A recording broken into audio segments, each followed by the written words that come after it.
Hoje então eu gostaria de, encerrando essa série de pregações nos Evangelhos, convidar os irmãos à leitura de João capítulo 14. Evangelho de João capítulo 14, versos de 1 a 4. Sabe, irmãos, eu preguei alguns textos muito conhecidos nas últimas semanas, e eu vi, por exemplo, quando eu preguei sobre João Batista, que estava preso e manda pedir notícias a respeito de Cristo, um texto que eu preguei algumas semanas, eu ouvi algumas pessoas dizendo assim: nossa, texto tão conhecido, e eu nunca tinha ouvido nenhum sermão sobre ele. Aí a minha pergunta é que, você já ouviu alguém pregando em João 14, versículos de 1 a 4?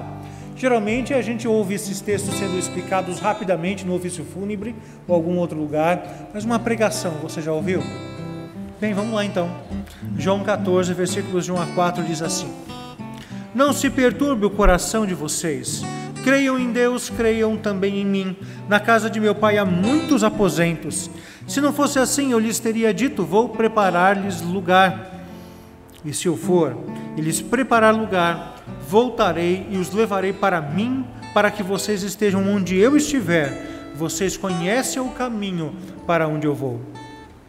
Jesus começa o texto dizendo: não se preocupem, não se atribulem, não estejam ansiosos em seus corações.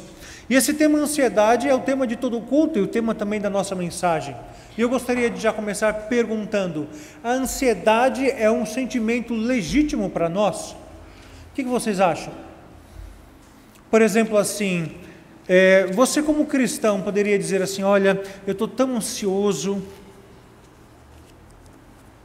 Geralmente, sem querer dizer que é legítimo, o mínimo que nós podemos dizer é que é normal.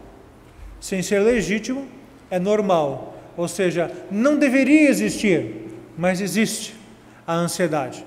Por diversos motivos.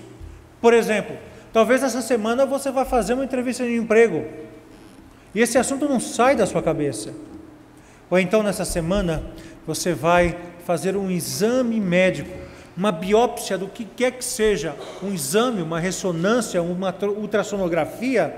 Eu vou fazer os 3 nessa semana. É verdade, não é brincadeira. E aí então você pode deixar que isso lhe domine o pensamento. Você pode estar ansioso porque você vai conversar com aquela menina que você gosta tanto e você não sabe qual é a resposta dela, ou então ela faz como toda mulher faz, não é? Às vezes você acha que sim, às vezes você acha que não, às vezes você acha que ela está dentro da sua, às vezes ela te despreza, e você fala: não é possível, o que essa menina quer da vida? A ansiedade pode ser tomada porque você não sabe se você vai conseguir comprar o alimento para o dia de amanhã. Na Bíblia a gente vê vários casos de pessoas que tinham motivos para serem ansiosas. Por exemplo, imagina que você está lá, você é uma pessoa de posses, você está lá sentado na sua casa e de repente chega alguém dizendo assim: olha, sabe os seus jumentos estavam no campo? Chegou um povo inimigo e levou todos os seus bois e os seus jumentos embora e ainda por cima matou todos os seus servos. Enquanto ele estava falando, chegou mais um dizendo o seguinte: olha, caiu fogo do céu e matou todas as suas ovelhas e os pastores que estavam lá cuidando das ovelhas do campo.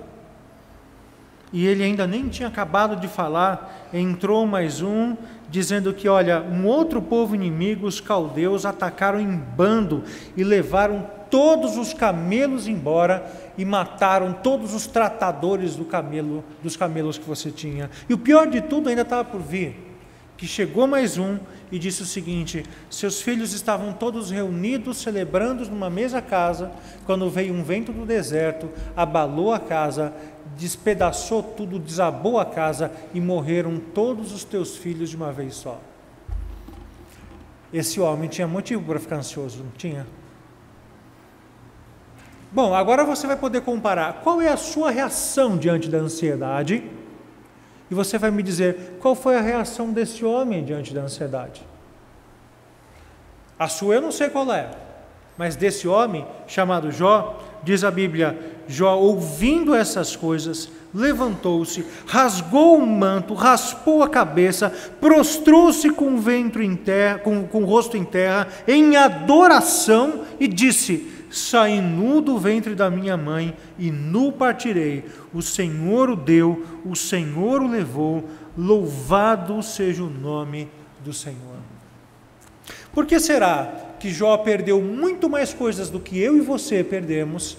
Ele tem notícias muito piores do que aquelas que eu e você recebemos, e ele tem condições de ter uma reação extremamente santa, porque o próximo versículo diz: em todas as coisas, Jó não abriu a boca para pecar contra o Senhor. E eu e você, muitas vezes não fazemos assim. Desandamos a boca contra o céu, chamamos Deus de injusto para lá. Mas sinceramente, irmãos, se tinha alguém que tinha mais motivos ainda do que Jó para ficar ansioso, vocês vão saber quem é. Imagina que você nasce para saber o dia que você vai morrer. Imagina que quando esse dia da morte for se aproximando, você sabe muitos detalhes sobre esse momento. Sabe, você conviver do lado de uma pessoa, nós lemos aqui João capítulo 13, o Samir nos ajudou nisso, e você olhar para essa pessoa que está jurando, se possível até que entregaria a sua vida por você, e você dizer para ela: eu sei muito bem o que você vai fazer na hora H. Na hora H, quando você for identificado como um dos meus discípulos, você vai me negar. Antes que o galo cante, você vai me negar 3 vezes. Em outros lugares diz que ele negou 3 vezes e o galo cantou. E de fato foi isso mesmo. Ele negou 3 vezes. Jesus tinha ainda mais motivos para se sentir ansioso. Ainda mais porque é uma situação trágica e ao mesmo tempo muito esquisita. Imagine que você vai contar para a sua família que você está morrendo. Você reúne a sua família em torno de você e vai dizendo assim: olha, eu fui ao médico, o médico constatou um tumor, esse tumor é extremamente agressivo, os casos mais comuns dizem que são semanas de vida, e eu estou informando isso para você porque em breve eu vou morrer. Aí o que acontece? Acontece que toda a sua família entra em desespero, entra em prantos, desanima, fica atribulada. E você, que é o cara que vai morrer, agora tem a tarefa de consolar aqueles que estão tristinhos por causa da sua morte. É nessa situação que Jesus aqui se encontra. Ele havia acabado de dar 3 más notícias para os seus discípulos. Ele disse que um negaria, outro trairia, e que Jesus viria por um tempo deixá-los. 3 notícias. E diante dessas 3 notícias, que envolviam intenso sofrimento da parte de Cristo, e quando eu digo intenso sofrimento, irmãos, pensem naquilo que Jesus diz um pouquinho antes, na entrada triunfal dele em Jerusalém. Ele diz assim: a minha alma está angustiada até a morte. E o que eu vou dizer nessa hora? Pai, me livra desse momento? É nesse espírito que Jesus está. Ou se você preferir, então, aquela cena do jardim do Getsemane, em que ele transpira gotas de sangue, em que ele procura contar com os seus amigos, seu círculo mais íntimo, Pedro, Tiago e João, e os encontra dormindo por 3 vezes. É nesse momento de angústia que Jesus vira para os seus apóstolos e diz: não se atribulem em coração, não se perturbem no seu coração. Irmãos, o texto que o pastor Ediano leu agora há pouco fala sobre a ansiedade a respeito dessa vida. E antes daquele famoso versículo que todo mundo sabe de cor: buscar em primeiro lugar o reino de Deus e a sua justiça, e todas as outras coisas vos serão acrescentadas, há uma menção ali. Diz assim, que são os ímpios que ficam ansiosos por essas coisas. Por isso, por mais que seja normal o sentimento de ansiedade do nosso coração, ele, para o cristão, ele não pode ser legitimado de maneira nenhuma. Aqui ele diz: não se perturbe o coração. Lá em Mateus capítulo 6 diz: não andeis ansiosos por coisa alguma. Em Filipenses capítulo 4, Paulo fala lá àquela igreja: não andeis ansiosos em coisa alguma, mas antes fazei conhecidas diante de Deus todas as vossas petições, até mesmo com súplicas se forem necessárias, e com certeza com ações de graças. E hoje em dia os cristãos, com muita naturalidade, como se fosse a coisa mais linda do mundo, dizem: ai, eu ando tão ansioso. Quando você faz isso, meu irmão, é a mesma coisa que você que se você dissesse assim: ah, eu tenho pecado tanto. Para o cristão, a ansiedade é sinônimo de pecado. Não disfarça, não embrulhe, não passe laços, não perfume. Ansiedade é isso, é pecado. E Jesus está dando uma ordem: não andem com corações atribulados. Por isso ele diz assim: olha, creiam em Deus, creiam também em mim. Aliás, vocês já repararam sobre o efeito que as pesquisas eleitorais causam sobre a impressão que isso causa nos eleitores? Ninguém quer desperdiçar o seu voto, não é verdade? A moda é voto útil. Eu vou votar naquele que vai ganhar, ou então vou votar para aquele outro não ganhar, ou então eu vou anular meu voto. Mas o problema é que as pesquisas de opinião, elas dirigem o voto. Jesus entrando em Jerusalém: uau, ele é o mestre, ele é o Senhor, vamos lá, ponham as palmas no chão, vamos ovacioná-lo como rei. Mas agora, sendo julgado pelo Sinédrio, crucifica-o. Se a multidão ovaciona, vamos ovacioná-lo, mas se a multidão quer crucificá-lo, vamos crucificá-lo. E Jesus tinha acabado de dar um banho de água fria sobre a sua própria reputação diante dos discípulos. Tem gente que vai me trair, tem gente que vai me negar, e o pior de tudo é que eu vou ser entregue aos homens para morrer. Quem que é esse então? Acho que eu depositei a minha fé na pessoa errada. Lembra dos discípulos caminhando para Emaús? Nós achávamos que ele era aquele que viria para redimir Israel. Erramos? Não era. Aqui Cristo está dizendo: olha, se vocês creem em Deus, vocês têm que crer em mim também. E um primeiro sinal dessa ansiedade se estabelecendo no coração do ser humano é justamente esse: é a falta que você tem de crer, ou a deficiência de crer em Cristo como sendo o próprio Deus. Esses dias o Samir escreveu um texto muito interessante, baseado num livro do C.S. Lewis, que é o autor daquela série de contos, O Leão, a Feiticeira e o Guarda-Roupa, as Crônicas de Nárnia. O Samir lembrando ali as categorias de C.S. Lewis para Cristo. Ou Cristo é Deus de fato, ou ele é um louco, ou ele é um mentiroso. Não existe uma outra categoria para você enquadrar Cristo, porque ele disse que era Deus. Ou ele estava doido, ou ele estava mentindo, ou ele era realmente o próprio Deus. E Jesus aqui está dizendo: vocês querem livrar-se dessa tribulação? Creiam em mim como Deus, porque todas essas coisas que estão acontecendo ao meu redor e ao redor de vocês, são coisas que estão absolutamente sob o controle maior, sobre uma soberania maior, que não a do ser humano. Como nós cantamos agora há pouco nos cânticos: tu és soberano sobre a terra, sobre os céus, tu és Senhor absoluto. Que continua o cântico? Como é que continua? Tudo que existe e acontece, tu sabes muito bem, tu és tremendo.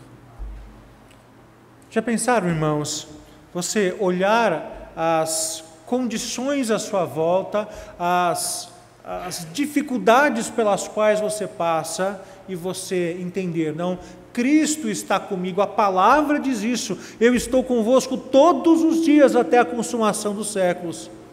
E Ele estando comigo, cada um dos detalhes da minha vida são governados pelo próprio Deus personificado na presença de Cristo comigo. A ansiedade, então, ela domina, se estabelece quando você se esquece que Cristo é o Filho de Deus. Aliás, irmãos, nem sempre amor e fé são coisas que andam de mãos dadas. Por exemplo, você pode amar de uma maneira indizível a sua esposa ou seu marido, mas isso necessariamente te faz crer que ele ou ela é capaz de fazer determinadas coisas. Não é verdade? Olha, nossa dívida aqui desse mês, meu amor, olha, acumula 10 mil reais, meu salário é 3 mil, mas você pode ter fé em mim, que até o final do mês eu vou resolver esse problema. De duas uma, você ama o seu marido, ou ele vai fazer alguma coisa errada, ou por mais que você o ame, você não vai ter fé que ele vai conseguir resolver esse problema. Às vezes nós declaramos que temos um amor profundo por Deus, declaramos para Deus que nós o amamos. Aliás, por que vocês acham que Pedro havia dito isso para Cristo? Senhor, até a morte, se possível, eu vou por sua causa. Pedro amava Cristo, mas nem sempre amor quer dizer fé. E aqui Cristo não está pedindo para ser amado, Ele está pedindo para ser crido.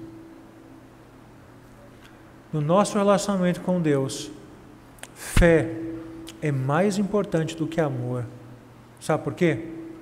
Porque nem sempre onde tem amor tem fé, mas sempre, isso com Deus, sempre que você crer nele com fé, você vai amá-lo.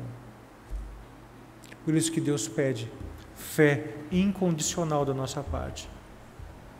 Por isso, Ele estando no controle, você vai ter muitos motivos para se sentir ansioso se você não acredita que é dele que vem a salvação.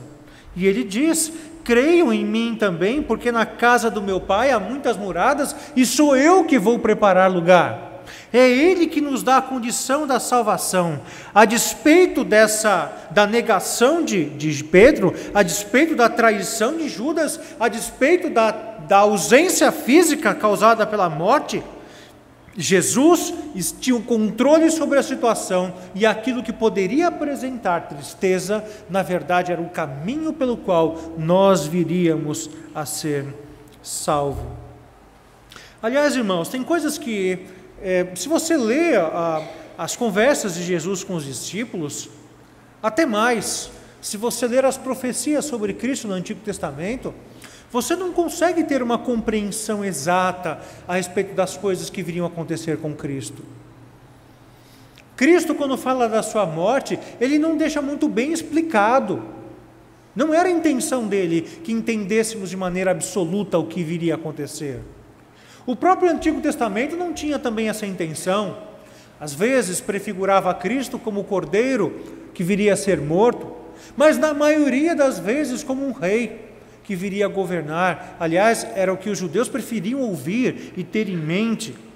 Tanto é que não cabia na cabeça deles o cordeiro que foi morto, só cabia o rei, que sobre o seu governo está depositado, sobre os seus ombros está depositado o governo, Deus forte, maravilhoso, príncipe da paz, Pai da eternidade.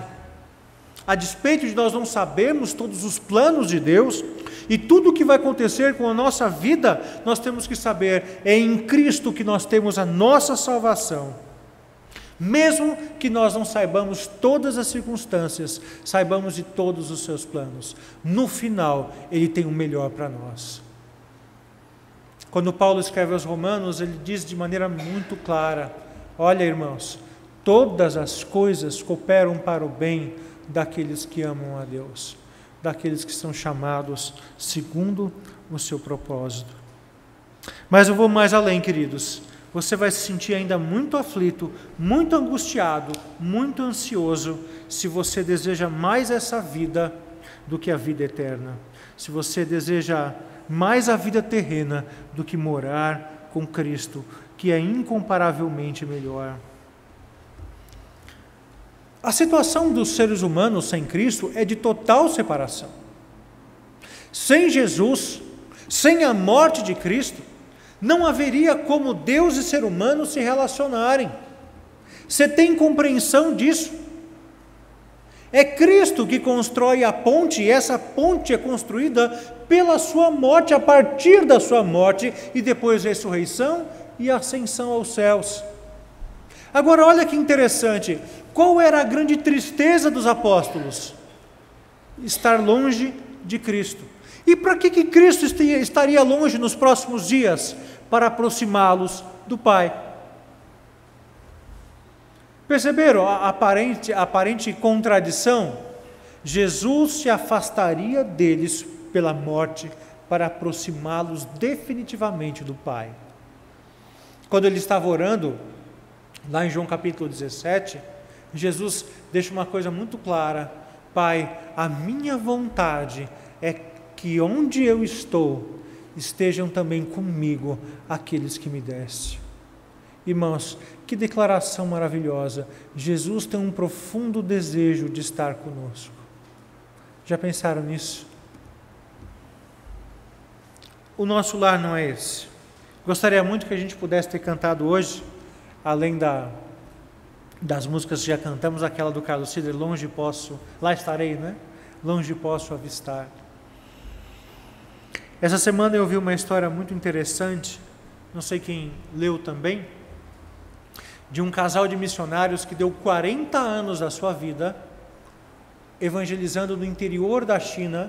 Eles eram ingleses e depois de 40 anos já sofrendo por causa dos problemas da idade, resolveram voltar para casa, resolveram voltar para o lar. E pegaram um navio, então anunciaram o seu retorno e pegaram um navio de retorno à Inglaterra. Ainda do convés do navio de longe, perceberam que havia uma banda no porto e ficaram extremamente contentes com a recepção. Depois de 40 anos em solo estrangeiro, pregando o Evangelho, iriam ser recebidos com carinho. Então fizeram como o protocolo manda, não é? Ficaram por último para sair. Mas quando eles saíram do navio, um dos últimos, a banda não estava mais lá. Não era para recepcioná-los, era para outra pessoa que estava no navio. O marido ficou muito triste com isso. Chegamos na nossa pátria e não havia ninguém para nos receber. A esposa o abraça e diz assim, casal de idosos, né? Fique em paz, meu amor, nós ainda não chegamos na nossa pátria. Às vezes é isso que nos traz tristeza ao coração. O fato de que achamos que estamos lá. O fato de que dos nossos pés brotarem raízes e fincarem no solo que está sob o nosso corpo. Isso nos traz ansiedade. Isso nos atribula o coração. Aliás, era isso o maior problema da visão que os apóstolos tinham e dos discípulos tinham por conta de Cristo. Será esse o tempo em que o Senhor vai restaurar a glória de Israel? O que eles demonstravam com isso? Estavam tão arraigados, tão presos, tão estabelecidos. Como que é difícil movimentar uma pessoa dessa? Mas Deus quer que nos desarraiguemos, desapeguemos para a pátria, nossa real pátria que nos está proposta. Cristo disse, é lá que eu vou preparar lugar. Não fique acomodado aqui. Usando a linguagem de Pedro, então, que finalmente entendeu o recado, ele nos chama de peregrinos, forasteiros, povo da dispersão. Esses somos nós. E se você não entende isso, com certeza você vai estar sujeito à ansiedade. A presença de Cristo, irmãos, é melhor do que tudo. Paulo, diante da possibilidade de morte, preso em Jerusalém, ele escreve aos Filipenses dizendo que estar com Cristo, para mim, é o quê? Infinitamente, incomparavelmente melhor. E desejar estar com Cristo. E por último, irmãos, Cristo diz que tem um caminho estabelecido e Ele vai voltar para nos buscar. Quando nós pensamos nessa realidade de que Cristo vai retornar, nós temos mais uma arma contra a tribulação, contra a ansiedade. Uma das coisas que Paulo fala para nos ajudar a lutar contra a ansiedade, ele diz assim, seja a vossa moderação conhecida de todos os homens. Lembra do resto? Perto está o Senhor. Ele pode querer dizer ali duas coisas, que o Senhor está conosco espiritualmente em todo o tempo, mas também pode querer dizer que a vinda de Cristo está próxima. E aqui, algo que eu disse já semana passada, que Cristo só veio uma vez como Salvador. Quando Ele vier, Ele não vai ser mais Salvador, Ele vai ser só juiz, não mais Salvador. A sua oportunidade de salvação é até Ele vir, porque quando Ele vier, aí Ele será só o juiz, a separar o joio do trigo, a ovelha do bode. Isso para nós é confortante? Porque nós que já o temos como Salvador, essa vida para nós, ela é sofrida e diariamente sofrida. Eu garanto para você que não há nenhum de nós que não possa narrar nos últimos meses uma injustiça sofrida. Eu tenho absoluta convicção de que você foi injustiçado nos últimos 30 dias. Quer seja pela loja do produto que você comprou, quer seja pelo seu chefe, quer seja uma opinião ou uma palavra mais dura de um familiar, um próximo seu, uma falta de reconhecimento do seu marido, quem sabe. Tudo isso, todas essas coisas que são fontes potenciais de sofrimento, de angústia e de ansiedade, todas elas vão cessar quando Jesus voltar. Tudo isso. Por isso, meus irmãos, a pergunta a princípio foi: a ansiedade é alguma coisa normal? Deveria não ser. E você vai estar dando lugar para essa ansiedade, se você a cada dia não reconhecer que Cristo é de fato o próprio Deus, soberano sobre tudo. Se você não reconhecer que é esse Jesus que te traz a verdadeira salvação.